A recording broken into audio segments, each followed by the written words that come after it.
Golaghat press ক্লাবৰ দেওবৰীয়া আড্ডা শীৰ্ষক মনোৰম অনুষ্ঠান জ্যেষ্ঠ সাংবাদিক গোলাঘাট প্ৰেছ ক্লাবৰ কাৰ্যকৰী সভাপতি দিগন্ত কুমাৰ ভূঞাৰ পাহাৰ পথ আৰু পথিক য'ত নীৰৱতাই কথা কয় শীৰ্ষক গ্ৰন্থ অনুষ্ঠান বিশেষ অতিথি গ্ৰন্থ সংস্কৃতি নীৰৱ সাধক গোলাঘাটৰ বাতৰি প্ৰতিষ্ঠানৰ স্বত্বাধিকাৰী ঘনকান্ত মিশ্ৰক প্ৰেছ ক্লাবৰ বিপুল সম্বৰ্ধনা গোলাঘাট প্ৰেছ ক্লাবৰ সভাপতি ডক্টৰ দেৱজিৎ ফুকনৰ সঞ্চালনাত আৰু প্ৰেছ ক্লাবৰ কাৰ্যালয়ত আয়োজিত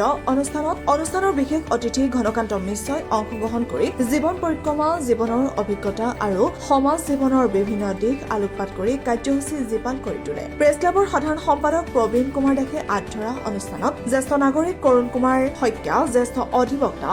সাবিৰ শ্বাহ আটাছৰ কেন্দ্ৰীয় মুখ্য সাংগঠনিক সম্পাদক কৃষ্ণ বৰুৱা প্ৰচীন গোলাঘাট শাখা সাহিত্য সভাৰ সম্পাদক স্বাগত বৰা সমাজকৰ্মী তনুজ কুমাৰ মহন্ত মনোজ বৰুৱা প্ৰাথমিক ৰাজপুত লেখক কবি কুমকুম চাংমাই সাংবাদিক চন্দন কৰ্মকাৰ জয়ন্ত গগৈ পল্লৱিকা বৰুৱা ৰাজীৱ কৰ্মকাৰ নজৰুল হুছেইন আছিকুল আলী সুমি দত্ত দীপক শইকীয়া স্বৰ্ণ হাজৰিকা লীনা দেৱী সংগীতা তামুলী প্ৰদীপ শইকীয়া নয়নমণি শৰ্মা শান্তনু দুৱাৰা আদিয়ে অংশগ্ৰহণ কৰে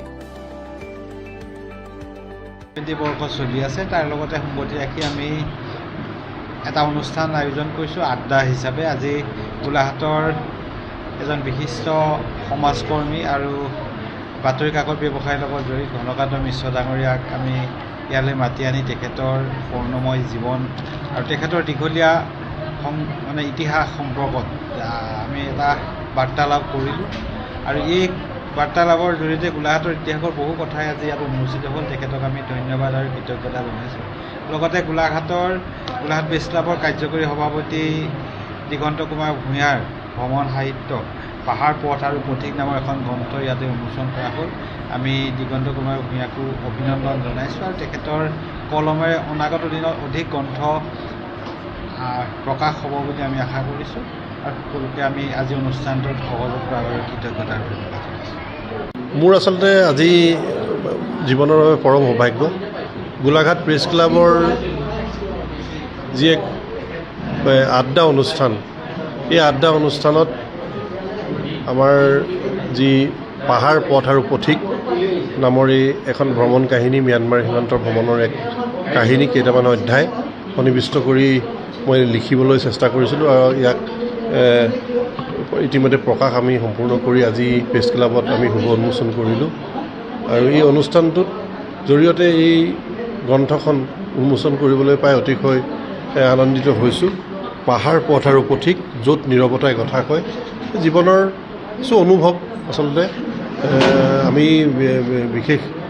সাহিত্যিক বা লেখকো নহয় কিন্তু নিজৰ অনুভৱখিনি গ্ৰন্থৰ আকাৰত প্ৰকাশ কৰাৰ চেষ্টা কৰিছোঁ আশা ৰাখিছোঁ যাতে পঢ়ুৱৈ সমাজে এই গ্ৰন্থখন নিশ্চয় আদৰি ল'ব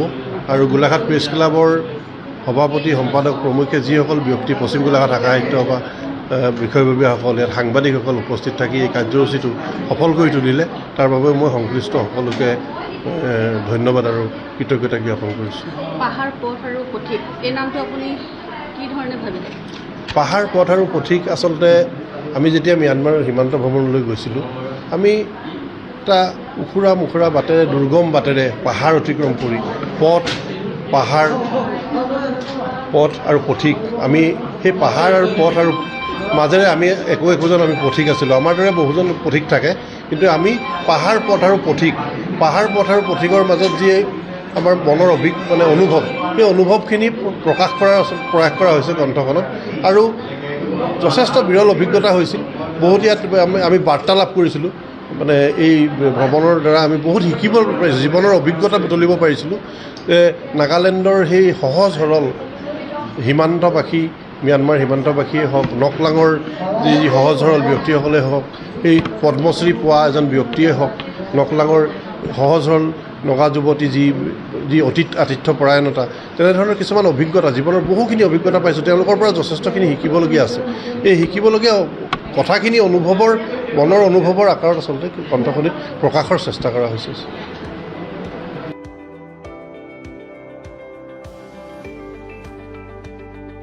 ব্যুৰ ৰিপৰ্ট ট্ৰেণ্ড 29